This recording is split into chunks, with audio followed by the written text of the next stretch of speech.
2006 соңғы тойым екен барған. Кеш жақында бір бауырым үйленді, соның тойына барып тұрмын ғой. Арада 20 жыл плюс-минус өтіп тұр ғой. Олар деп нақты кімдерді айтып отырсыз? Өзімнің болған жатағымда ішінде бәрі бар. Отбасын қыспақ қалған кезіңіз болды ма? Ортаңғы балам бар, кішкене тіке айтатын. Соның анасына айтқан бір сөзі бар. Әкеміз жақсы жаққа өзгерген сияқты ғой. Шынайы мұсылманшылық осы емес па деген сияқты бір өзінің ойын жеткізгені бар екен. Белгісі олар дәстүрді мойындамайды, ғұрыпты мойындамайды. Мемлекеттік мерекелерді мойындамау мүмкін 50-50. 2023-те ең бірінші кіші қажылыққа барған кезде бәділ умра дейді, екінші умраны Шәкәрім Құдайберді атамыздың атынан жасағанмын.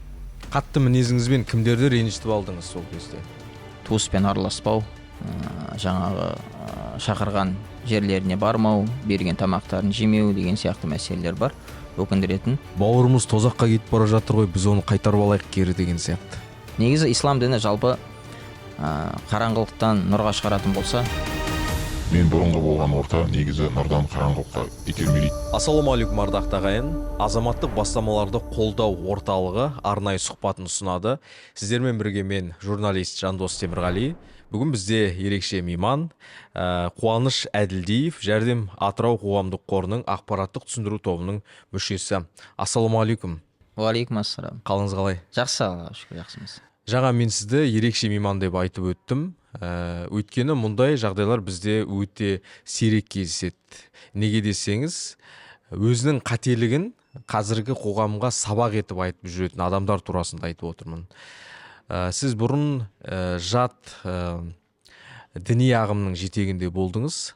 Қазір осы райыңыздан қайтып, қалыпты өмірге оралдыңыз. Әңгіме осы турасында болады. Шақыруларыңызға көп рахмет. Сол 2007-2008 жылдары басталды. Дінге бет бұрып бастадық. Сол кездері бір қатты қызығушылықпен жастықтың буы бар арасында, білімсіздікпен, мына бір эмоцияның үстінде сол бір жатағының жетегінде болдық. Ол жерді көрдік. Аз уақыт болған жоқ біз енді, жаңа айтып жатқан сияқты 10 жылдың үстінде.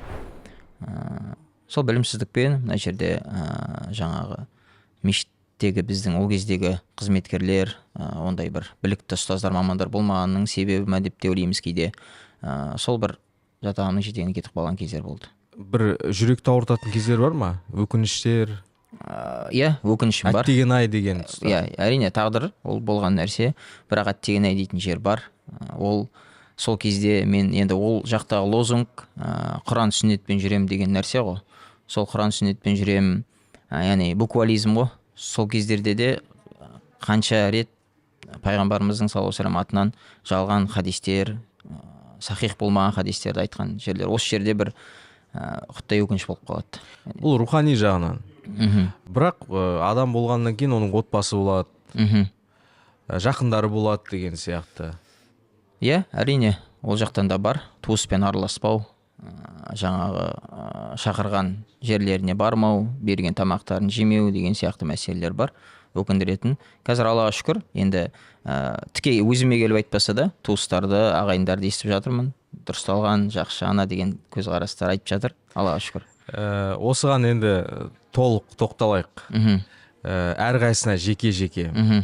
Сенің пісірген асың харам, осы асың адал ма деп сұрау дұрыс шығар. Бірақ мына дайындаған асың харам, мына жерінде мынандай бар, мына жерін қайдан алдың деген сияқты көп сұрақтар бар. Осы сұрақтармен алысқан шығарсыз? Әрине. Ол жерде енді вообще жалпы адамның идеология ғой, сенім тұрғысынан ғой. Яғни харам ас жегенде дұғаң қабыл болмайды деген қорқынышпен ондай сұрақтар болды. Тура жолды сұрап беріңіз Құдайдан? Әрине, әрдайым тура жолды сұраймыз. Әрбір намаз оқылатын Фатиха сүресінде де сол. Бірақ тура жол өздігінен или бір эмоцияның үстінде келмейді, оны іздену керек. Ол жерде көптеген нелер бар. Сыни көзқарас керек, білім керек, кішкене деген сияқты ізденіс керек жалпы ақиқат. Сен надансың, сен кәпірсің деп тіке айтқан кездеріңіз болды ма ата-анаңызға? Жоқ, ондай кездер болған жоқ. Бірақ ойша болды ғой. Бұлар неге намаз оқымайды деген сияқты. Ата-анама қатысты ондай ойлар болмаған. Бірақ қазір Аллаға шүкір, қазіргі осы ата-анама деген қарым-қатынас, оларға деген қызметтің өзі менің бір туралыққа келгеннің бір көрінісін көріп жатыр әкеші. соған шүкіршілік етемін, Аллаға шүкір. туралыққа келу дегенді қалай түсіндіре аламыз? Туралыққа келу деген жалпы пайғамбардың онау түскен кезінен басталады да ол. Пайғамбарымыз саллаллаху алейхи вассалам туралықты алып келді ғой. Оның туралығы кеше бір өзінің бір ғалымдары болады, адамды зерттейтін, тұлғаны зерттейтін. Сондай бір кісілердің сөзінде, кітабында оқып қалғанмын. Мына адамдар зерттеп келіп, Мұхаммед деген адамды зерттеп бастайды. Пайғамбарды саллаллаху алейхи вассалам. Ол кім адам? Неге бүкіл көп адам ерді оған, еріп жатыр деген сияқты. Зерттеп келген кезде бірақ себеп бар екен, ол ақылақ, әдеп, көркем мінез құлық.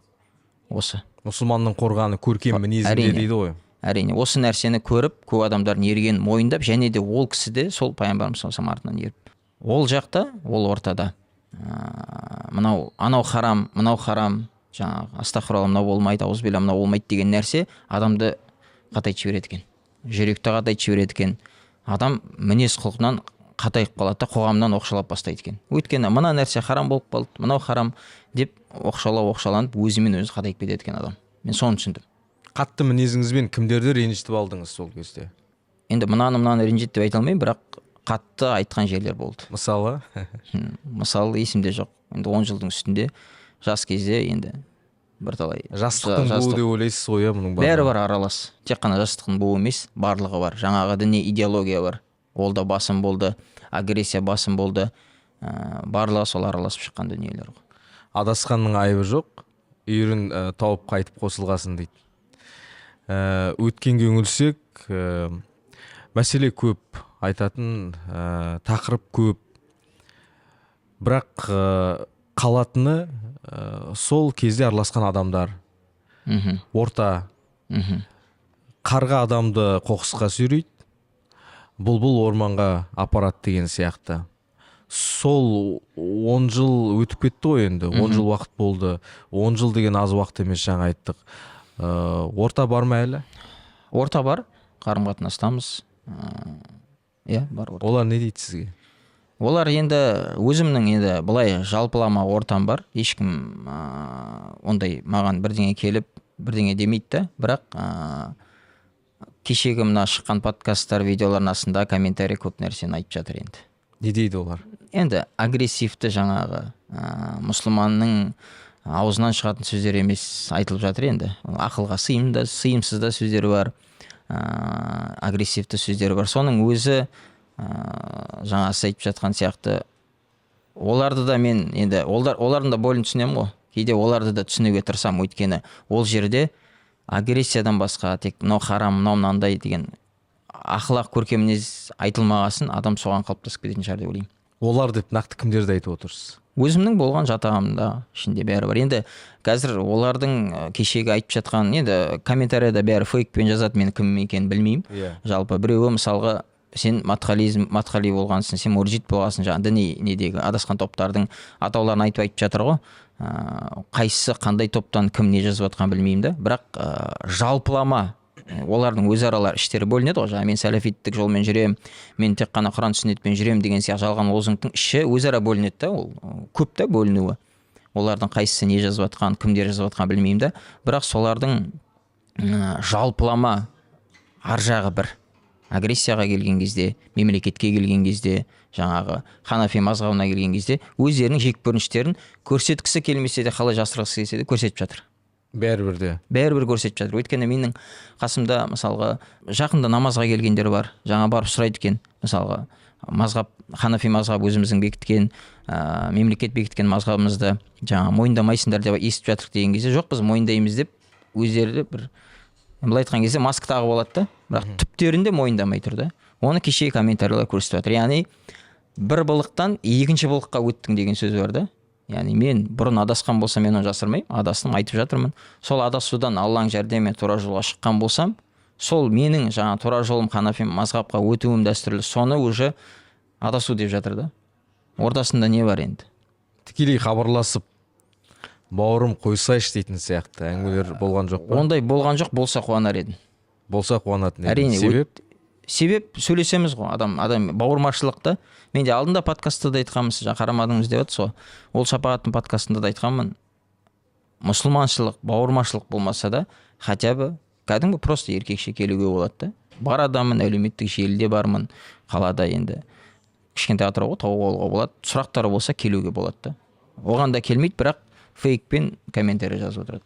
Тағы бір белгісі, олар дәстүрді мойындамайды, ғұрыпты мойындамайды.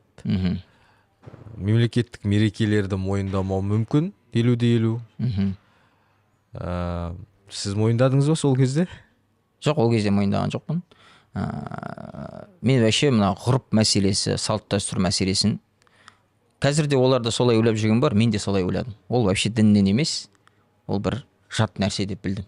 Кейін мен енді зерделеп келген адаммын ғой. Тек қана бір ұстаз мазхабқа еру керек дегенге еріп кеткен адам емеспін. Оңды солды, оны да зерттеген, сыни көзқараспен қараған адаммын. Сол кезде де ғұрып мәселесі, мынау шариғаттан келіп жатқан әдет, салт дәстүр бәрі шариғатпен ұштасып жатқан, ата-бабаларымыз бәрін шариғатпен ұштастырған көргенде мен алдындағы видеода айтып жатырмын, білімсіздік деп. Білімсіздіктің білімсіздік екенін түсіндім да. Беташар ширк. Иә, айтатындар бар. Сіз айттыңыз ба?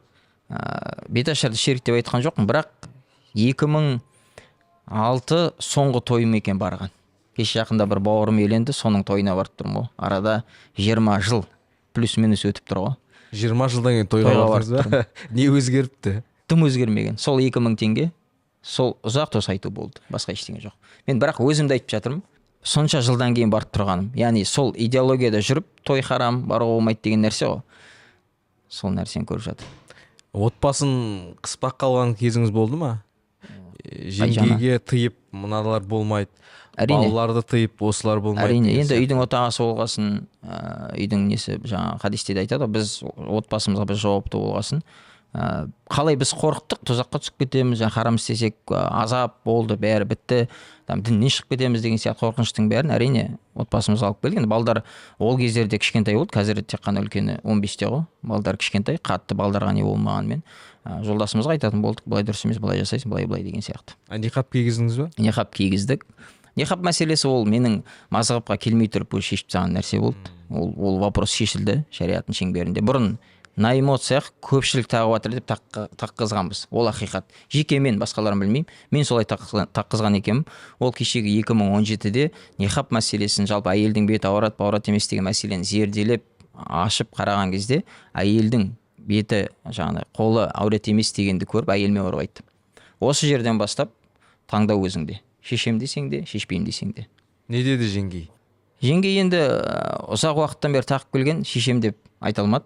Бірақ Аллаға шүкір, жақын уақыттарда келіп, осы жылдың басында шешетін айтып, сөйтіп қоғамға үйренісіп келе жатыр. Аллаға шүкір. Түсінікті. Ата-анаңыз, бауырларыңыз бар. Олар да бұл жағдайды сезінеді. Енді бұл сол кезде қалыпты болып көрінгенімен өздеріңізге, бірақ сырттан бақылаған адамға өте ерсі әрі қорқынышты болып көрінуі мүмкін. Дәстүрлі жағдайларда сырып тастап, былайғы қалыпты өмірдегі өмірге өзгеше көзқараспен қарау, өзге көзқараспен қарау көп адамға жат болады. Қарапайым адамдарға. Мынандай бір оқиғаны білем, баласы үйленеді, бірден мінезі өзгереді, келін үйге келеді, бірақ үйдегі отбасы мүшелеріне шай құймайды екен. Бірге отырып ауқаттанбайды екен. Бірге отырып сөйлеспейді екен.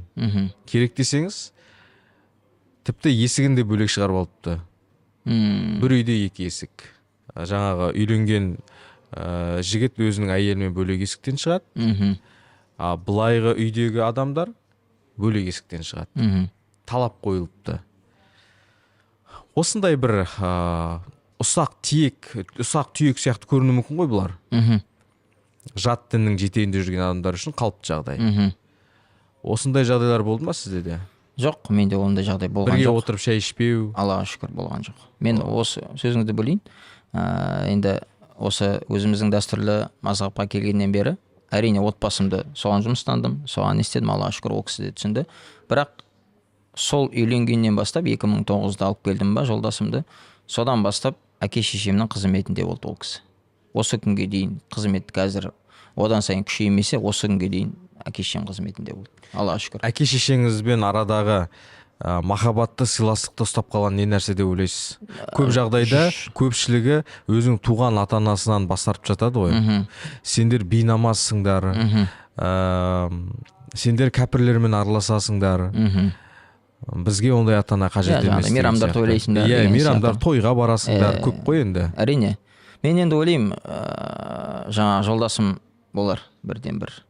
Яғни мен енді маған мысалға вообще намазға келуге де басынан әке-шешем мысалы ол кезде енді көп қой жаңағы ағымдар көп, енді бір ұшып тұрған кез әке-шешем қарсы болған кездерде болды. Бірақ енді адам өзінің сенімі бар, өзінің ұстанымы бар, соған кеттік, жүрдік.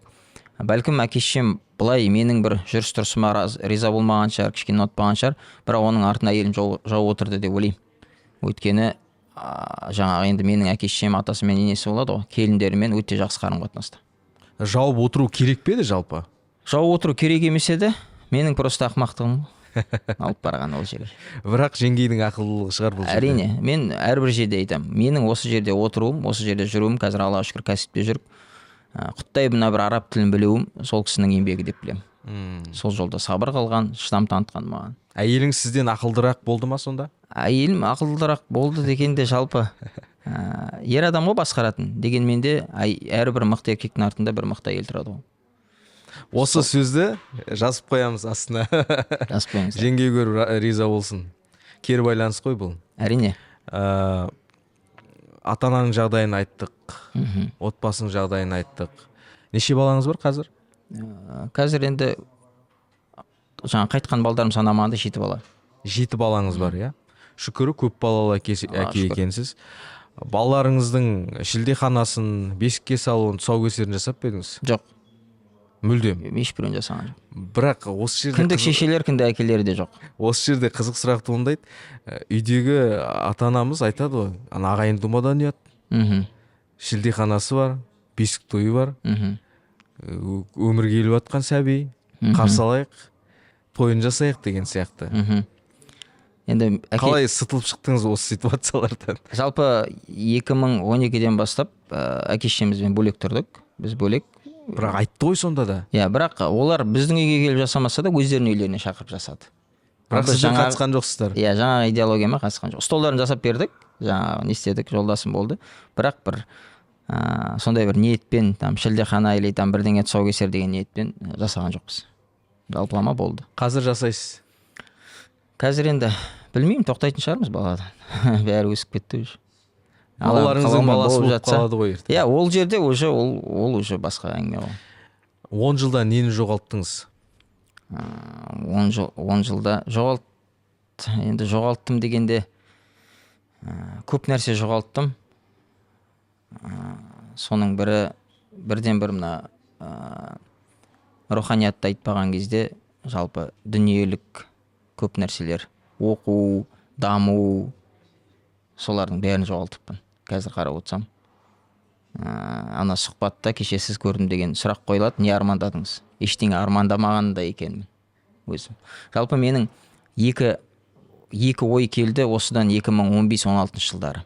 Бір кәсібім болса, кәсіп жүргізсем, еліме, жеріме бір қызмет жасай алсам деген. Аллаға шүкір, арада 10 жыл өтсе де, Алла сол нәрсеге ойлағаныма жеткізіп жатыр. Енді қазір бір кәсібім бар, жүріп жатқан, Аллаға шүкір 2 жыл болды. Бірақ осы бір айтуымда бір қызмет деп білемін өзім. Басқа енді бір жоғары оқып, бір қолымызда диплом болмағасын ештеңе істей алмадық. Бірден бірі да, енді көп қой, өкінетін нәрсе, жоғалтқан нәрсе көп ол жерде. Анау Шахановтың сөзі бар ғой, ақын. Үлкен болып қалу үшін ғаламда үлкен арман керек екен адамға дейді. Ал қазіргі арманыңыз? Қазіргі арманым енді арман көп қой, бірақ қазіргі арманым осы жақын жылдары дейтін армандарымның бірі Нұр-Мүбарак университетін бітіріп шыққым келеді. Бәрібір де түптеп келген кезде сіз осы діннің артынан жүріп келесіз. Әрине. Дінді ұстанам деп бекіндіңіз. Оңай болмаса анық. Әрине, пенде болғаннан барлығына болуы мүмкін. Бірақ Алланың жәрдемімен, Аллахтан жәрдем сұрап келеміз. Бір басқан жерде қайта басам деп ойламайсыз ба? Алла сақтасын. Сол үшін де мен ол жерде негізгі проблема ол жерде білімсіздік болғасын. Сол жаңа айтып жатқаным, универде оқып, білімді арттырғым келеді. Қазір сол үшін не істеп жатсыз? Нақты қадамдар. Нақты қадам Ештеңе жоқ, ештеңе істеп жатқан жоқпын. Енді не болса да келесі жылдың оқу басы жаңа сентябрь қыркүйек айына қалды. Соған ниеттеніп жатырмын. Егер мүмкіншілік беретін болса, оқығым келеді. Ол жақтардан условияларын білмеймін. Мен жасым келе ме, ол жерге келмей ме деген сияқты. Мүмкіншілік болып жатса оқығым келеді. Туыс туғанның қуанышынан жаңағыдай енді өмір болғаннан кейін қуаныш та болады, қайғы да болады. Әрине. Барлығынан қалған шығарсыз сол кезде, иә? Көпшілігінен қалдым ғой. Барғандарым да болды. Барғанда да үрпейісіп, осы неге келдім екен? Әрине. Музыка жүрген шығып кету деген сияқты. Тозаққа түсіп кететін болды. Ол уже жаңағы қараңғылық қой. Негізі ислам діні жалпы қараңғылықтан нұрға шығаратын болса, мен бұрынғы болған орта негізі нұрдан қараңғылыққа итермелейді. Өйткені ол ортада да, ол жақта да өте мықты, білікті, білімді азаматтар бар. Жақсы жерде жұмыс жасаған, жақсы жерде отырған. Өкінішке орай сол идеологияға, сол ортаға түсіп, жұмысын да тастап, бәрін де тастап өсіп келе жатқан болады. Былай айтқан кезде төменге кетіп қалған кездер. Дерт қой, былайша айтқанда. Ол ауру ғой негізі. Қазіргі заманның бірден бір ауруларының бірі ғой. Ол мансап таңдамайды, жаңа сіз айтқандай. Жас таңдамайды, атақ таңдамайды. Адамның білім деңгейін таңдамайды. Оған мықты білімді адамдар да түсіп кетуі мүмкін, бек мүмкін. Ол бір жағдайлар, жағдаяттар таңдамайды. Орта ситуация болды. Жаңа кезінде айтатын еді ғой, мен ойлаймын осы сөздердің кейде бір негізі бар шығар. Мына бір қатты күшейген кездер болды ғой. 2007, қателеспесем, 2010. 10-ның шамасы. 11-12 жылдары. Бұларды апарып бір жерге оқытады екен. Бұлардың көзін байлайды екен. Бұларға көп ақша береді екен. Ол рас па? Жоқ, ол рас емес, бірақ ондай әңгіме болды. Бірақ шын ақша беретін рас па? Ол идеологияда болып көрген жоқ. Мен ақша алып көрген жоқпын. Ақша алып көрген жоқпын. Бірақ кеше мына жаңа сіз айтып жатқан сұрақ жауап неде? Сол жердегі жаңағы осылай бір видеоға түсіретін осындай нәрсемен, контентпен айналысатындар айтып жатыр ғой. Қазір олар қатты әлеуметтік желіде таргет деген нәрсе бар. Жақсы қатты жұмыс жасап жатыр. Жастардың жаңағы басын улауға қатты жұмыс жасап жатыр. Жастар енді, ол жастар, тем более батыс кішкене эмоционалды құттай оңай еріп кетуі мүмкін да, соған жұмыстанып жатыр. Эмоция деген жалпы ешқандай бір жауапкершілігі жоқ, оңай қабылдай қоятын дүние ғой негізі. Бірақ ақиқат та, туралық та ештеңе эмоциямен қабылданбайды, соны түсіну керек та. 10 жыл қайтып келсе, нені қайтарар едіңіз кері? Діни жағынан ба? Или барлық жағынан.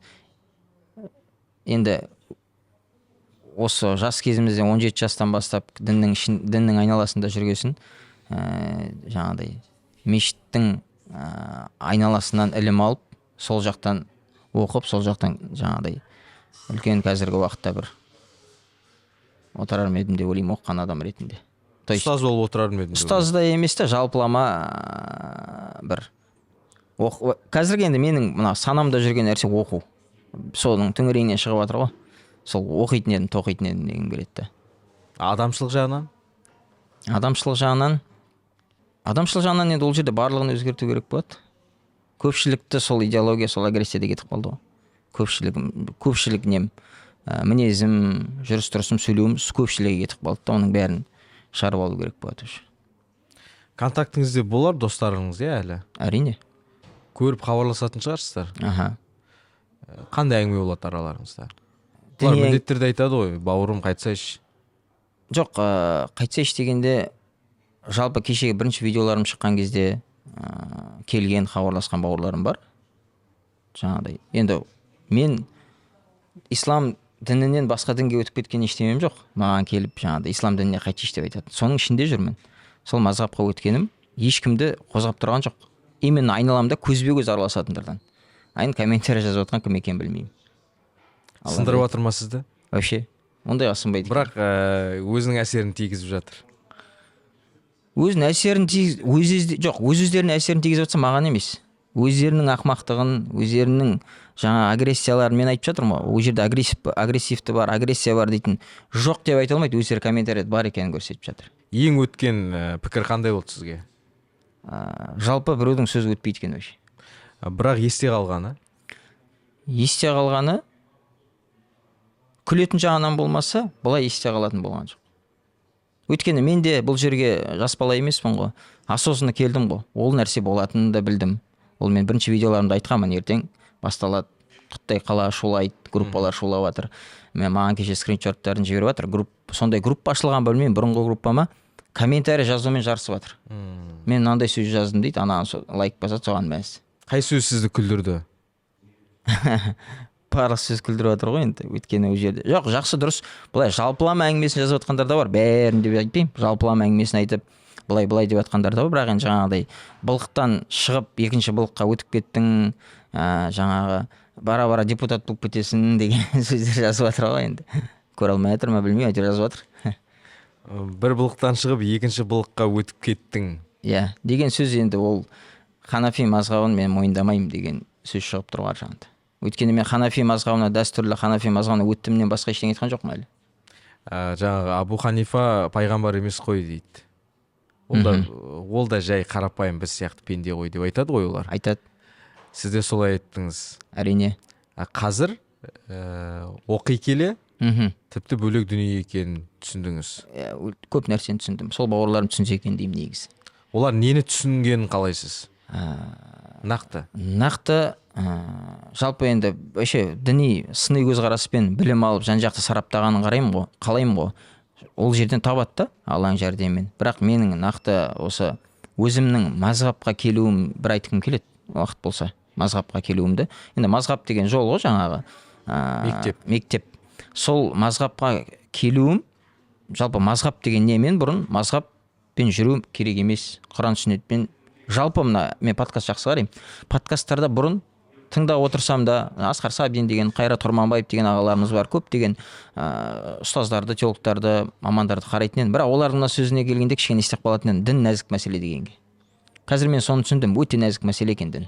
Өте оқу керек, оны тоқу керек, жан-жақты қарау керек деген сияқты. Енді жалпы мазхаб мәселесін ізденген кезде мазхабқа еру деген нәрсе уәжіп екені, міндетті екенін ешбір адам жоққа шығармайды. Ешбірі. Тек қана білімі тайыз, діннен білімі жоқ адамнан басқа. Бұрынғы ортаңызда? Жоқ, мен діни ғалым ғұламаларды айтып жатырмын. Иә, діни жағынан айтып жатырмын. Тек қана діннен білімі жоқ, білмейтін адамдар болмаса, ешбірі мазхабқа еру. 4 мазхабымыз бар мойындаған. Содан басқа соған еру керек екені, уәжіп екені, міндет екені бәрі мойындайды. Оның ішінде неге Ханафи мазхабына келдім? Мен Ханбали мазхабын ұстансам да болады. Шафии ешкім маған сондай мемлекетте, зайырлы мемлекетте өмір сүріп жатыр. Бірақ 3 себебім бар негізгі. Соны айтқым келеді. Біріншісі, ең сахабалардың дәуіріне жақын мазхаб болды. Ханафи мазхабы ең жақын. Екінші себеп, қысқаша айтқан кезде, екінші себеп, әрбір мәселені, діни мәселені егжей-тегжей, оңды солды, астын үстін зерделеп сөйтіп қарайтын маған қатты ұнады. Даже кейбір мазхаб өкілдері бар, кейбір моменттерде Ханафи мазхабына өтіп тұрады. Яғни Аллах тағала сондай бір даналықпен беріп қойған. Үшінші нәрсе, сол сәләфиттердік, мен Құран сүннетпен жүремін, сол ортада мен жаңағы ақиқаттамын, әхли суннамын дейтін ортада авторитетінде Шейх Усеймин деген кісі бар. Кешегі 2000 жыл басында өлген, қайтқан. Сол кісіге сұрақ қойылады: жергілікті мемлекет бекіткен мазхабқа еру уәжіп па, или жалпылама мазхаб ұстанса бола ма, басқа мазхабты бола ма деген сияқты. Ол кісі өзінің ұстазы Абдурахман ас-Саади деген ұстаз болған, тәпсірші. Солған қойылған, кешегі ол 80 жылдар өмір сүрді ма, ол ертеректе. Соған осындай сұрақ қойылған, сол өзінің ұстазына қойылған сұрақтың жауабын алып келіп, өзі де сол нәрсені қолдайды. Жергілікті бекіткен, мемлекет бекіткен мазхабқа еру уәжіп екеніне. Не үшін? Бөлінбеу үшін, жаңа фитна шығармау үшін, бүлік шығармау үшін, аразсыздық тудырмау үшін. Осы 3 нәрсе себеп болды Ханафи мазхабына, осы мазхаб таңдап келуіме. Ал айтарым, енді біреулер болуы мүмкін ол ортада. Менде болды ондай жағдай. Ұстазға, Еруат Боханов деген ұстаз болды, орталық мешітте ол кезде, қазір Нұр-Мүбаракта оқып жатыр. Сол кісі сіздің көзіңіздің ашылуына себепші болған кісі. Бірақ мен ол кісіме баруымның өзі ұзақ уақыт болды арада. 7-8 айлап бара алмай жүрдім. Батылдық жетпеді ме? Не түрткен білмеймін, батылдық па. Сол сияқты келгісі келетін, бірақ қысылатын адамдар, бауырлар, ағанілер болатын болса, кішкене арабшасы болатын болса, бізде Ибн Раджаб аль-Ханбали деген үлкен ғалым болған, Ханбали мазхабының өкілі. Соның Радду аля ман иттаба гайра мазахибил арбаа деген кітабы бар. 4 мазхабтан басқа жолмен жүретін адамдарға рот жазған. Рот деген енді қазақша қайтарым, орысша опровержение ғой. Жалпы ғалымдар рот жазатын болса, значит мәселе проблемный деген сөзді. Уже 4 мазхабтан басқа жолмен жүрем деген уже проблема. Оны кешегі жоғарғы жылдары жазып кеткен осы ғалымдар. Сол кітапты оқыса да болады, оның ішіндегі сөздер енді өте ауыр, маған қатты тиген кітаптардың бірі сол болды. Қазір қандай кітаптарды оқып жүрсіз? Қазір көбіне дәстүр, салт дәстүр мәселесіндемін қазір. Осы мәселеде ертең Алла қаласа алдағы уақытта видеолар шығады. Ғұрып деген не нәрсе, салт дәстүр шариғатта бар ма, жоқ па деген осы мәселедемін қазір. Дәстүр мен шариғатты, дінді бір-бірінен бөліп алып қарайтындар бар. Бірақ біздің қазақ дана болған ғой. Дәстүрді діннен алған. Әрине. Дін мен дәстүр сабақтасып жатыр дейді ғалымдар. Алып қосарыңыз бар ма осы ойға? Әрине деп отырсыз қазір. Жоқ, бұл турасында видео дайындалып жатыр. Видео шыққан дұрыс шығар деп ойлаймын бұл жерде. Бірақ сонда да анонс болсын. Жалпылама ғұрып мәселесі, әдет, салт, дәстүр жалпылама бір мағына ғой. Ғұрып деген Алланың Құраннан бұйрығымен келіп жатқанда. Хузел афуа, ғұрыппен әмір ет.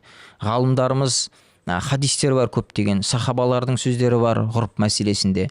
Ғалымдарымыз соның ішіндегі 4 мазхаб иелерінен болған имам Маликтің сөзі бар.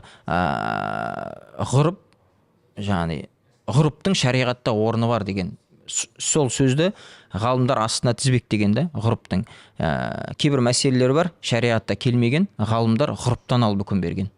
Осы мәселеде қазір кішкене видео дайындалып жатыр, Алла қаласа. Ағарту жұмыстарымен айналысуды көздеп отырсыз, иә?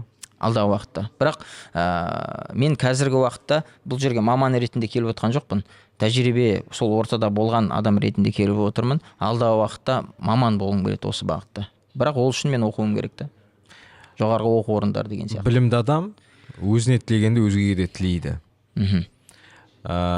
Қазіргі жағдайда ол ортаға сөз өтпеуі мүмкін. Нақты әрекет болған жағдайда баратын ойыңыз бар ма? Ортаға түсіп, пікірталас болса пікірталасқа барып, осындай туралықты жеткізу мақсатында.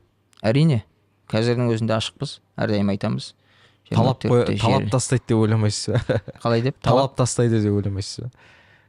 Талап тастағанда, талап тастайды деп ойламаймын. Бірақ сіз бәрін білесіз ғой. Иә, мен уже больдарын білем ғой, ортаны білем. Маған өтірік айта алмайды, артық айта алмайды да, уже мен білем да. Ақиқатты, аржанды ақиқатты білем ғой. Сіз айтқан больдары қандай олардың? Мысалғы, алдында бір қасымда бауырым барған, мен жамандап жүрген ортаға барғанда, мазхаб турасында әңгіме айтқан. Мазхабты бәріміз мойындаймыз, мазхабты ешкім жоққа шығармайды дегенді. Мен білем ол жалған әңгіме екенін. Мазхабты мойындамайды ақиқатында. Сол сияқты моменттерде уже маған менен өйтіп құтылып кете алмайды да уже. Өйткені білеміз, что мазхабты мойындамайтын. Бәріне жауабыңыз дайын ғой. Енді бәріне демеймін. Білімімді адам беспін, білімім жоқ, бірақ айтарым бар. Соның ішінде жастарға енді жаңағыдай біздің атырау тілімен алған қатық болған адамдар бар енді. Ол жаңағы өзіңіз айтқан сияқты сөзде өтпейді, оларға жай ғана спор болып кетеді. Ол шариғатта құптамаған спорласуды, бірақ көркем түрде өзінің бір несімен, заңнамасымен көркем түрде бір пікірталасқа әрдайым ашықпыз. Әрдайым ашықпыз. Кеше Шапағаттың комментариясына қалдырған ғой біреу. Дәл осылай сіздер сөйлесіп отқандай, жаңа сәләфиттік көзқарастағы бір ұстазды, или жаңа толип дейді, ілім алу үшін, ізденушіні алып келсек деп. Мен ответ бердім. Иә, өте керемет ой, басшылық қолдайды деп ойлаймын деп. Ол маған біреудің атын жазып жіберген, аты кім еді ұмытып қалдым. Ол мен оны танымайды екенмін. Ол бірақ жаңағы TikTok деген әлеуметтік желіде жаңағы әрбіреумен саудаласып спорласып жүрген адам. Ол керек емес. Ондай дәрежеге түскім келіп тұрған жоқ. Кәдімгі дұрыс келетін болатын болса, ашықпыз. Мені қуантып отырғаны, сіз әрбір мәселеге ізденіс деңгейінде қарайды екенсіз. Әрбір сұрақты мен оқып жатырмын, оқимын, осыны қарап жатырмын деген сияқты аргументтермен келтіріп отырсыз. Жиналып қалған сұрақ көп шығар көкейіңізде. Өте көп. Осы қалай болады? Мына жерде осылай жасаған дұрыс па деген сияқты. 10 жыл оңай уақыт емес, жаңа айттық. Бәрібір де қалай айналып келгенде де кейбір сарқыншақтары қалуы мүмкін. иә деп қолдап отырсыз ғой. Не қалуы мүмкін? Мінез жағынан ба ол? Ол кейбір шектеулер жағынан ба? Иә, не ғой, жаңағы құйылып қалған фундамент жар сияқты ғой. Соны жай-жайдан бұзып жатырық. Кейде тиіп кетеді, жаңағы не сияқты, нерві сияқты андай тиіп кетеді да. Қыта бүйтіп қаламыз, кейін жайлап ашамыз оны, солай келеміз. Бұлай енді мен бұл кешегі мына сентябрь қыркүйек айында шыққан видеомнан Азғапқа келгенім емес. Бұл кешегі карантин кезінде басталған әңгіме ғой. Содан келе жатырық жай-жайдан. Сараптап, қарап деген сияқты. Жалғыз қалған кезде нені ойланасыз? Жалғыз қалған кезде Жалғыздық қой көп жағдайда көп сұрақтың шешімін шығарып беретін. Иә, әрине, жалғыз қалған кезде енді рухани жағынан енді ойлайтынымыз бар ғой енді. Қалай барамыз, қайда барамыз? Кешегі күні де ағайынымыз, таныстарымыз Аллаға қайтып жатыр. Осы апта садақамен, немен өтті, жаназамен өтті. Оның бәрі ойға өлімді еске салады ғой. Ақиқат нәрсе ғой ол. Бірақ қазір енді кішкене Алладан сұрайтыным да сол, мына соңғы қызым өсіп, өніп, жаңағы бір жерге келін болып түсіп көріп, соны көрсем деп, соны ойлаймын да, қалай болады деген сияқты. Көбіне сол жағынан ойлаймын. Енді дүние жағынан, өсу жағынан жаңағы ойымда тек қана оқу. Нұр Мүбарак деген кешегі Алматы, жақында өзім неден Кіші Ажылықтан келдім. Алматыда Нұр Мүбаракқа өтіп барып шықтым да, соны мақсат қылып барып, көріп, одан сайын бір не болып тұр қазір. Шыбық қалай егілді? Қалай ол бағытталды? Солай өсет дейді. Мен балалары турасында айтып отырмын мәселені. 10 жыл бір қалыпта өскен, бір тәрбиені көрген, анау болмайды, мынау болмайды, мынаны былай жасағанда мынандай болады деген сияқты шектеулермен өсіп қалған бала қалай бейімделіп жатыр мына ортаға? Мен өзім бала кезімнен, жаңағы жас жарымда қайтқан қызым бар. Жолдасымды бір-ақ нәрсеге тәрбиеледім әрдайым. Баланы зорлықпен, зомбылықпен намазға алып келмеу. Яғни діни нәрседегі қысымшылық балдарға көрсетілген жоқ та, алдағы уақытта да көрсетілмейді. Ондай нәрсе болған жоқ. Балалар зайырлы жағдайда. Мен мысалы 15-те балам, намаз турасында айттым, қалай оқу керек екенін, үлгісін көрсеттім. Өзіміздің Ханафи мазхабына келген кезде бәрін дұрыстап, басынан бастап, жай-жайдан түсіндіріп, жалпылама қазіргі жағдай түсіндіріп бердім, қойдым, ары қарай балдардың өзіне тапсырдым. Оқи ма балаңыз? Үлкен балам жаңағы, енді осы күнге дейін оқымай жүрген болса, осы бір 3-4 ай болды, өзі оқып, өзі тұрып, өзі дәрет. Ол сіздің өзгеруіңізден де ойламайсыз ба? Көркем жаққа қарай мінезіңізді туралап. Бір ортаңғы балам бар, кішкене тіке айтатын. Соның анасын айтқан бір сөзі бар, енді мен былай общийге айтып жатырмын ғой. Ол нәрсені балам айтқан жоқпын. Бірақ жаңағы әкеміз жақсы жаққа өзгерген сияқты ғой. Шынайы мұсылманшылық осы емес па деген сияқты бір өзінің ойын жеткізгені бар екен. Бәлкім әсер тиіп жатқан шығар. Мен просто ойлайтыным, біз балдарға мынаны битпе, сөйтпе дегеннен көрі, көп балалы әке ретінде айтарым, көргенді жақсы тез алады екен. Көрген қарым-қатынасты, оларға деген қарым-қатынас, жалпы үйдегі қарым-қатынасты көріп, басқаша әсерленеді екен. Чем жаңағыдай битпе, сөйтпе дегеннен көрі. Битпе, сөйтпе дедіңіз ғой. Битпе, сөйтпе дегенде енді балдарым ондай битпе, сөйтпеден түсінетіндей жаста болған жоқ ол кезде. Енді мен уже карантиннің кезі енді үлкен баламның 9 жасында, 10 жаста ғой. Ол жастың өзіне де қатты айта алмайтын кез ғой.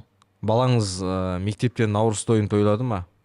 Мектептік әрбір іс-шарада әрдайым атсалысып өттік. Әрбір нәрседе. Ол жаңа мәселе болған жоқ. Ол жаңа вообще мәселе болған жоқ. Қазір де мәселе болмайды. Қазір әрине тем более мәселе болмайды.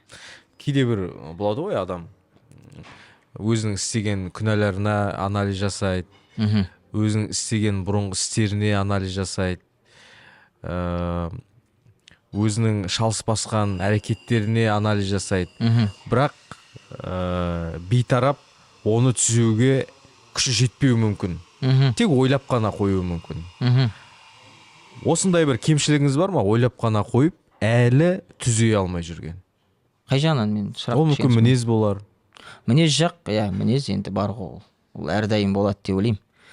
Себебі кейде болады, бір жерге барып қаламыз, бір сон болсын, жаңа бір жерде жүрдік документпен, жаңағыдай кейде бір ашуланып мінезге салып қаламыз да, кейін ойлаймыз да, ол олай дұрыс емес екен. Өйткені адамдар мені Қуаныш деп танымайды, менің сөз дініме келеді да. Өйткені сыртқы сипат болғасын намаз оқиды деп жаңа ойлап, намаз оқитын жігіт деп ойлайды да, сосын дінімізге тіл тигізеді. Осы жерлерде моменттерді ұстап қалады. Бірақ өзінің ортаға адамға негізі әсерін беретін. Мысалы, мешіттегі ұстаздарымызбен араласамыз, сөйлесеміз, үлкені бар, кішісі бар. Олардың, енді мен ұстаз көрген адам емеспін, өзім медресе көрген жоқпын. Ұстазсыздың ұстазы шайтан дейді. Иә, сол нәрсемен келсем.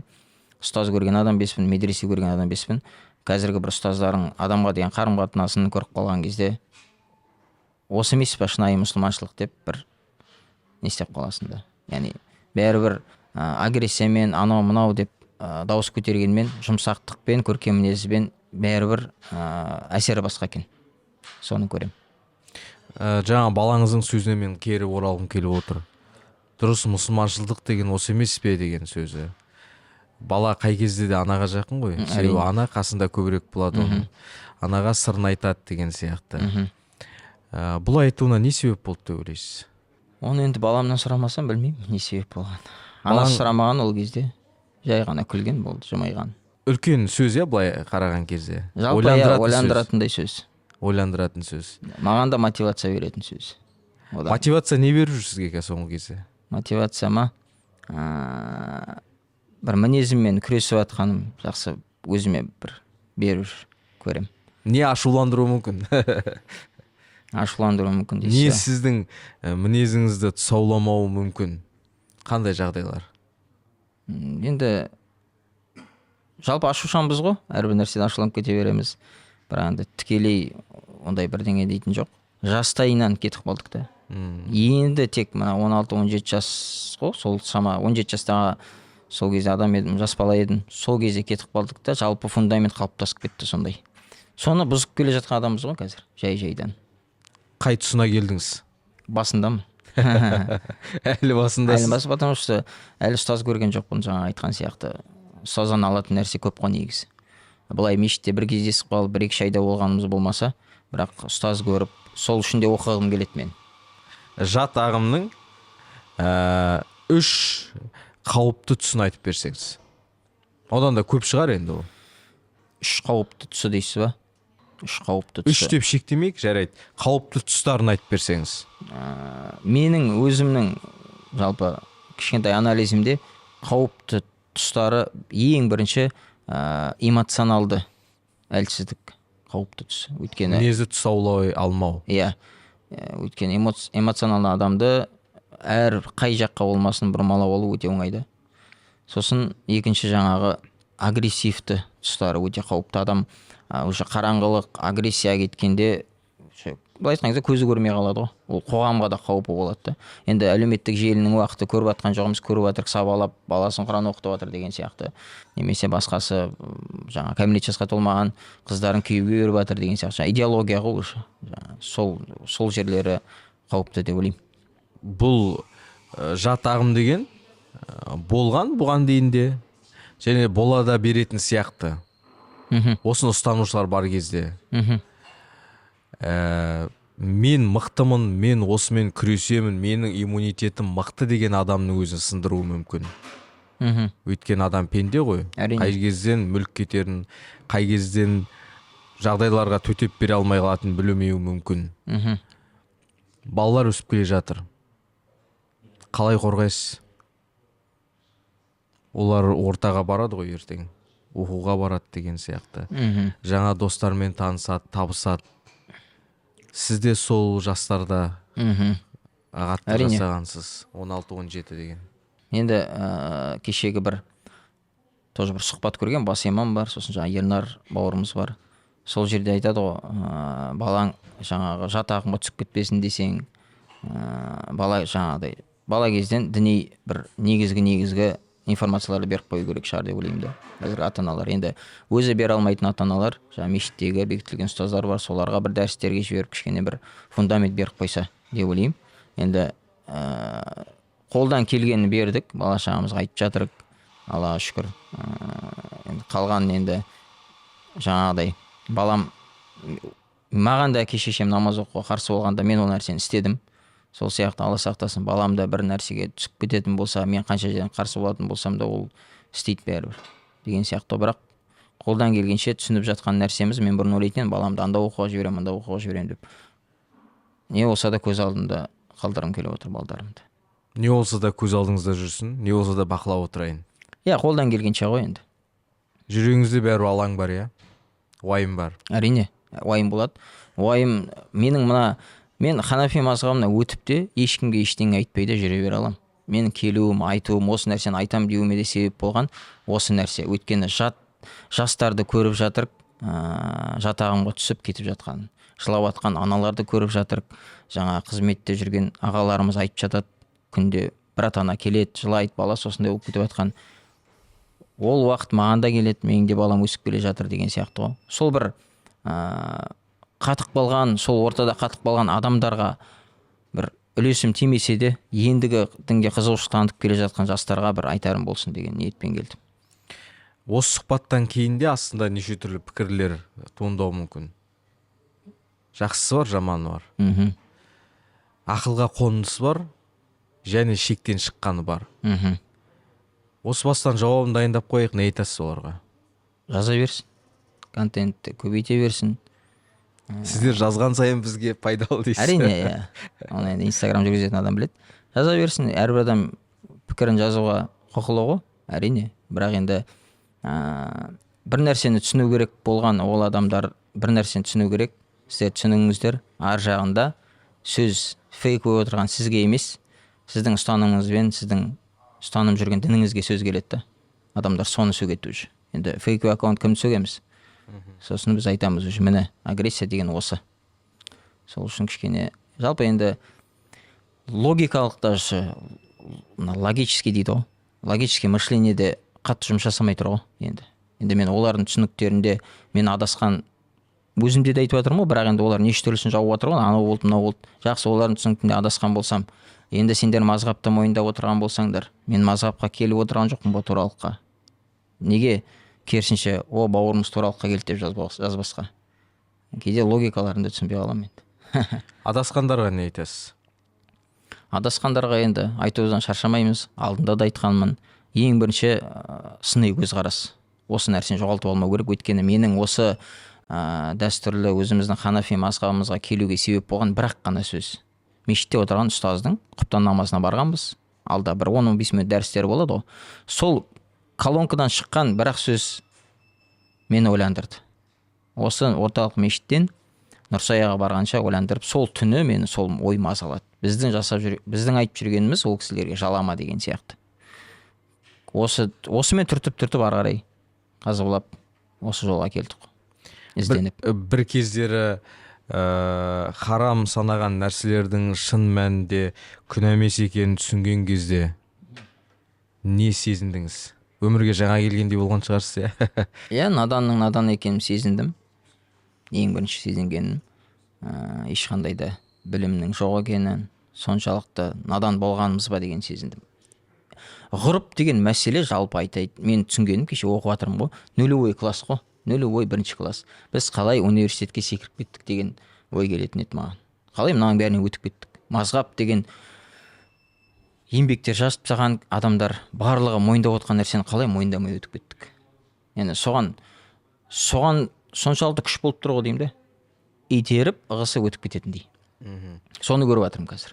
Салафизм сізді бірінші кезекте адам ретінде қандай қасиеттерден айырды? Адам ретінде жалпы енді тұлға адам өзінің жаңағы мінезімен, көркем ортамен араласуымен, жақсы адамдармен жақсы қарым-қатынаспен ғой. Жалпы қоғамнан оқшаулады бір кездері. Ортадан, қоғамнан оқшаулады. Қауіпті ой, Өте қауіпті. Өте қауіпті. Өйткені адам өзімен өзі қалады, өзінің ойымен қалады. Ол өте қауіпті ол. Жол айрығында тұрған кезде сізді ұстап қалған не нәрсе болды? Шешім шығарардың алдында неше түрлі ойлармен күрестіңіз ғой енді. Дұрыс па, бұрыс па, Былай ойласам 10 жыл жүріп қалдым. Денсаулығым да жақсы, ондай бір қатты қиын да жағын көріп жатқан жоқпын. Жүре беруіме де болады. Мына ой менің миыма қайдан түсті? Қалай түсті? Ұстаздың көп уағызын естіп жатырмыз. Сол көп уағыздың бірі шығар деген сияқты ойлармен арпалысып келген кезде туралыққа, ақиқатқа бастап барған не нәрсе деп ойлайсыз? Осы ғой сұрағым. Ең бірінші нәрсе, менікі дұрыс емес шығар деген сөз ғой, ой ғой менде. Бәлкім менікі дұрыс емес шығар. Сол кезде тек өзіңізбен сырласа бердіңіз бе? Жоқ, жалпы менікі дұрыс емес шығар деген нәрсе ойыма қалай келді, мен ақиқатты ізденіп бастадым ғой. А когда менде шит тұрды, менікі тек қана дұрыс деген. Мен оны қайдан көремін? Мысалы қазір жаңа Шейх Усейменнің сөзін айтып жатсақ, олар айта салуы мүмкін еді. Шейх Усеймен бұл жерде қателесіп кетті. Мынау бүйтіп айтып жатыр десек, ол да қателесіп кетті. Сонда олар қателеседі екен, сен қателеспейсің ба деген сұрақты. Мен қателесіп жүрген шығармын бәлкім деген сұрақ. Басым болып кетті. Бұға дейін төменде жатқан болса, ол сұрақ, ол ой. Сол кезде басым болып, Аллаға шүкір, қателіктерімді көрдім. Өзіңіздің ішкі күмәніңізді сол кездегі бірінші кімге айтып едіңіз? Бірінші ортама айттым. Сол жаңағы. Шайдың үстінде айтылған әңгіме ол. Мына қуып кетті деген әңгіме болды. Қалай бастау? Сол кезде айтыңызшы, қалай болып еді? Жаңағы мешіттен, яғни біз Матруди жаңағыдай несі жолын дұрыс емес, жала жауып неше түрлі сөздер айтамыз ғой. Мешіттегі имамдардың жолы дұрыс емес деген сияқты. Кейін осы құптан намазының алдында біздің мойындап отқан ғалымдардың сөздерін айтып, біз де осы жолдамыз. Дұрыс школаны, мектепті айтып отқан нәрсе ғой. Соны апарып ортама барып, мешіттегі ұстаздар дұрысын айтады екен, дұрыс айтып жатыр ғой деген әңгіме содан басталды. Сол жерден уже адамдар, тұрып кеткен адамдар да болды сол жерде. Бұл қуып кетті дегендер де болды уже. Енді мен өз ойымен күресіп жатқан адам, әрине ол орта келіп маған сен қуып кеттің деп жатқанда, мен де түсіндім. Ол жерде ақиқат жоқ екен. Өйткені ақиқат болатын болса, ол жерде әңгіме ашылу керек қой. Маған жанашып отқан біреу болатын болса, қой бауырым сен былай түсінген боларсың, былай болар деген жоқ, тұрып кетіп жаңағыдай артынан сөз сөйлеп деген сияқты. Жалпы арттан сөз сөйлеу, бетке келіп айта алмау, комментарий жазу деген нәрсені өше құптайтын адам емеспін. Ол не то что мұсылманшылық, еркектік істеп те білмеймін. Ескі ортаңыздан сізге қазірде тырнақшаның ішінде бақылаулар бар деп ойлайсыз ба? Қай жағынан? Іс-әрекеттеріңізді бақылап, бауырымыз тозаққа кетіп бара жатыр ғой, біз оны қайтарып алайық кері деген сияқты. Ондай көріп жатқан жоқ. Өзімнің көзбе-көз араласатын бауырларым, ештеңе бізде орта бұзылған жоқ. Сол қарым-қатынас, сол қарым-қатынас. Ал енді шын жаны ашитын енді бір бауырлар болса, бәлкім енді жаңағы келу керек па деп ойлаймын. Білмедім, ондай ойда жүргендер бар ма жоқ па. Жеке келмеді. Жеке маған келіп, сен қуып жүрсің, сен шайып жүрсің. Өйтіп те келе алмайтын шығар, өйткені мен оларға өздерінің мойындап отқан ғалымдардың сөзімен мазхабқа еру керек екенін әкеліп беретін болсам, әрине олар. Мазхаб сізге не түсіндірді? Мазхаб жүйелікті түсіндірді. Реттілік, иә? Реттілікті түсіндірді. Мен қорықпаймын, әрбір үкімді мазхабта қалай үкім берді, соған ерем, жүрегім тынышталды. Өйткені бұрын мынандай жағдайлар болатын болды. Бір мәселе келді, хадис келді, бір уақыт өткеннен кейін басқа хадис келіп тұр сол мәселеде. Қалай болып кетті? Хадистер бөлінеді ғой өз алдына. Үкім жойылған бар, жоюшы бар, әлсіз емес деген сияқты. Бухариде келді, болды. Буквализм ғой жаңа ала беретін болдық. Мынау да Бухариде келіп тұр, бірақ 10 беттен кейін қалай болып кетті деген. Осыны жүйеледі ғой мазхаб. Осыны жүйелеп шығарып берді жаңағы нені. Дұрыс жолды.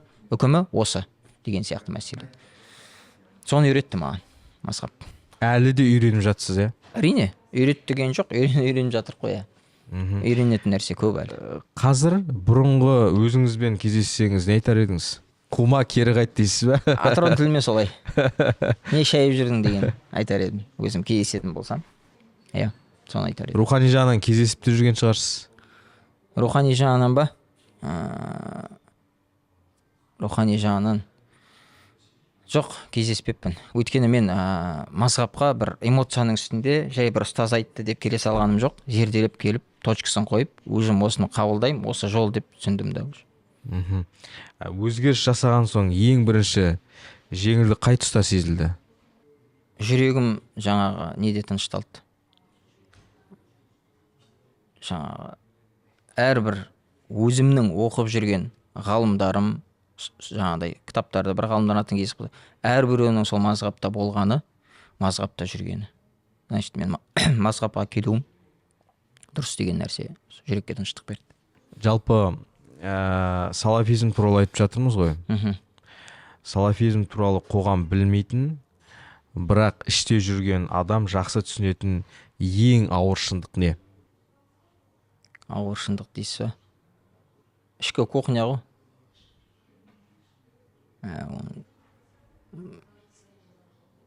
Басқа ештеңе келіп тұрған жоқ қазір. Сұрақ. Ішкі кухня неден тұруы мүмкін? Ішкі кухня деп енді мен өзім кешеде айтып жатырмын ғой. Ол ортада мынандай мәселе бар да.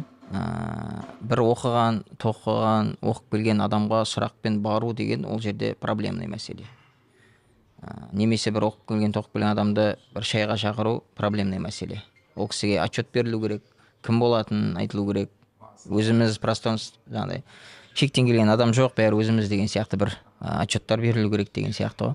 Сондай моменттерде енді көп кешегі даже шапағат қорындағы теолог мамандар да соны айтқан кезде таң қалып жатыр ғой, білмейді. Осындай моменттер енді көп қой. Бүйтіп сіздің сұрағыңызға тікелей жауап беретін қазір ойыма келіп тұрған жоқ. Хакім Абай айтады ғой, өзіңе сен, өзіңді алып шығар, ақылың мен еңбегің екі жақтап. Ақындарды, ойшылдарды мойындайсыз ба? Мен өзім кітап оқығанды өте жақсы көрем.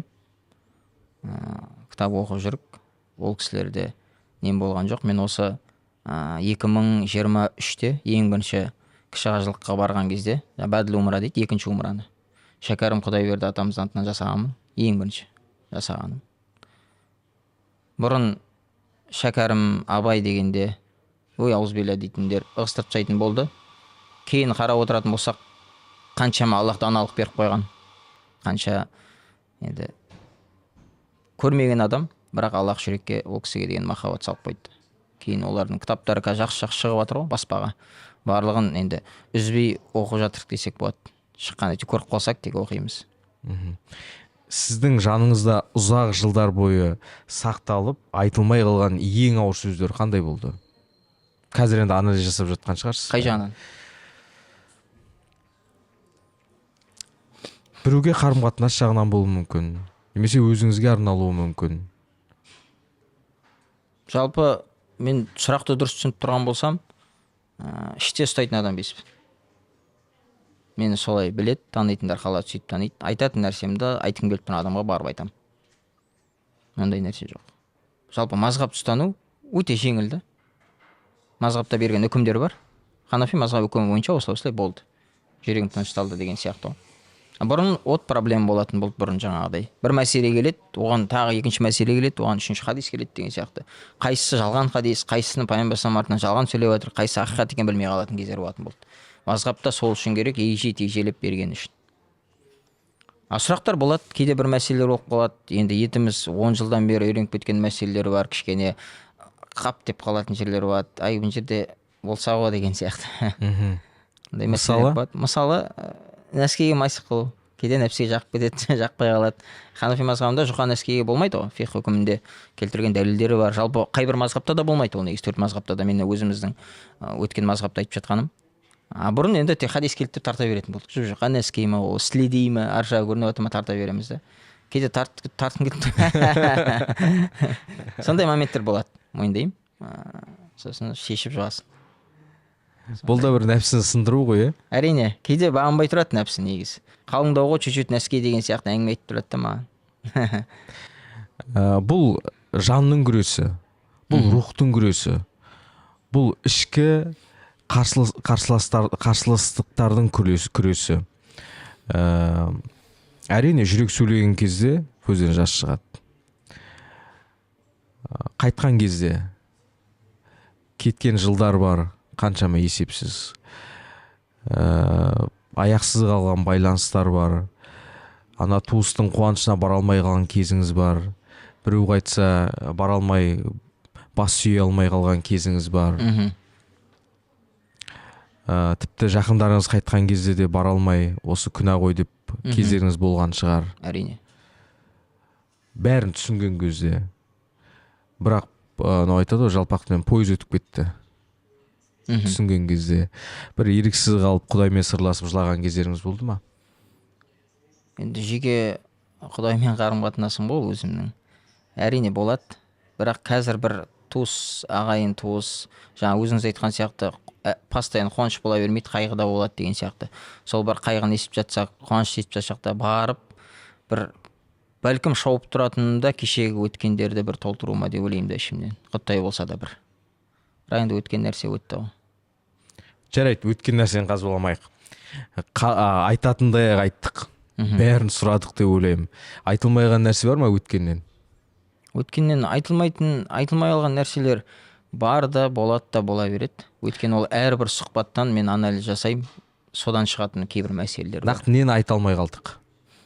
Ол қазір ол есте болмауы мүмкін, бірақ дегенмен де шығады көп нәрселер. Шыға береді. Кешегі шапағатта да өзіме көп нәрселер айтылмай қалды. Оның жартысынан көбі осы жерде айтылды, почти барлығы да айтылды. Өзім ойымдағы да, бәлкім бірдеңе ұмытып қалған шығар. Мына сұхбаттан кейін де мәселелер шығады, айтылатын. Ол да бір жағынан жақсы ғой. Бір подкастта бәрін бір сағатқа 10 жылда сыйғыза алмаймыз. Ол шыға береді, мәселе де шығады, кейбір мәселелер қызық бір ойға келіп қалады деген сияқты ғой. Ол шыға береді. Бауырларға тілегіңіз? Енді діни тұрғыдан алып келген кезде, діндегі бауырларымызға жаңағыдай мен ақиқатта жүрмін деген, менікі дұрыс, тек қана Құран сүннетпен жүрем деген бауырларға айтарым, бәлкім сен ізденіп қара, бәлкім саралап қара, өзіңе сыни көзқараспен қарап көр дегім келеді да. Бәлкім сенікі дұрыс емес шығар ұстанып жүрген. Бастысы ештеңе де еш нәрсе де кеш емес. Әрине, ол өз алдына, иә. Ештеңе де кеш емес. Ол бір болатын болса, екінші енді жалпы ең бірінші біз әрбір жұмада да, хутбада да айтып жатады ғой. Енді кімді Аллах тура жолға салса ешкім адастыра алмайды, кімді адастырса тура жолға сала алмайды. Алладан тура жол сұрап, мына эмоция, агрессия, бір адам просто жай ғана мені жеке лично ұнатпай тұруы мүмкін да. Сол нәрсенің бәрін алып тастап, кім айтып жатқанына қарама, кімнің не айтып жатқанына қара дейді ғой. Сол ақиқат бәлкім осы жерде шығар деп ізденіп көрсе дегім келеді. Өйткені мен жаңағы құттай бір оқу үстіндемін, құттай бір кітап ашып жатқанның үстіндемін. Ана нәрселерді көріп жатыр. Нулевой класс, бірінші, екінші класстағы нәрселерді көріп, осы бауырларым көрсе ғой дегім келеді да. Бір ішімдегі ғой, енді көріп жатамын. Бұрын араласқан ортамыз бар, менен қашқақтап жүргендер бар, артымнан сөйлеп жүргендер бар. Бәлкім осы мен ешкімді қумаймын. Қашқақтап жүргендер, олар ақиқат көргісі келетіндер ғой, былайша айтқанда. Жаңа дәті жетпей, бетпе-бет келе алмай жүргендер. Олар біледі түптің түбінде оның дұрыс емес екенін.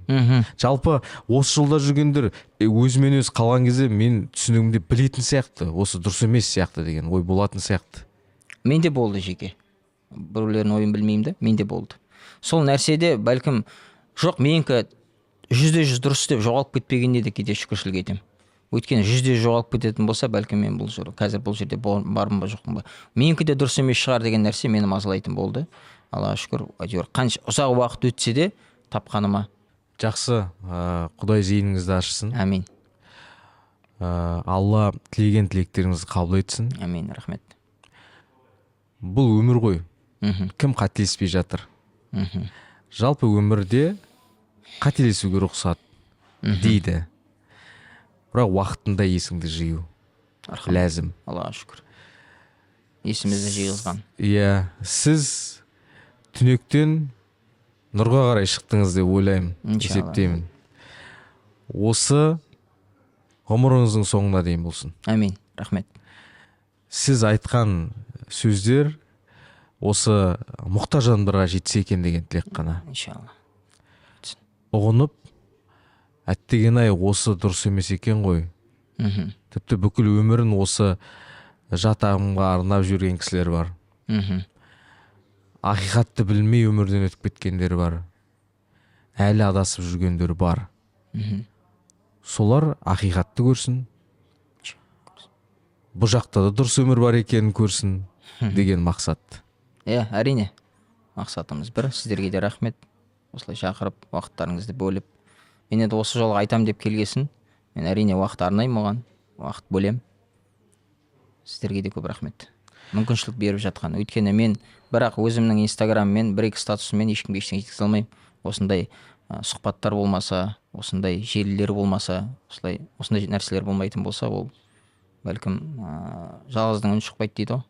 Менің де бір жеткізіп жатқаным үлкен септігін тигізіп жатсыздар осындай мамандар. Әлеуметтік желі деген үлкен күш. Мхм. Көпшілікке айта алмаған нәрселерді осы алаңда жеткізуге болады. Мхм. 10 жылда қатты ренжіткен адамдарыңыз бар ма? Кешірім сұрауыңызға болады. Есімде жоқ, бірақ ол кісілердің есінде болса, мен ренжіткен көкелерінде қалып қойған болса, кешірім сұраймын, әрдайым дайынмын кешірім сұрауға. Өйткені біздің ислам діні жаңа ғұрыптан шығады ғой. Хузил афва ваъмур бил урфи ва'арид анил жахилин дейді ғой. Кешірім жолын ұстан, ғұрыппен әмір ет, және надандардан алыс бол дейді. Сізге де осыны тілеймін. Әмин. Рахмет. Рахмет. Ардақты ағайын, біз сұхбатты аяқтаймыз. Рас, көп дүние айтылмай қалған болуы мүмкін.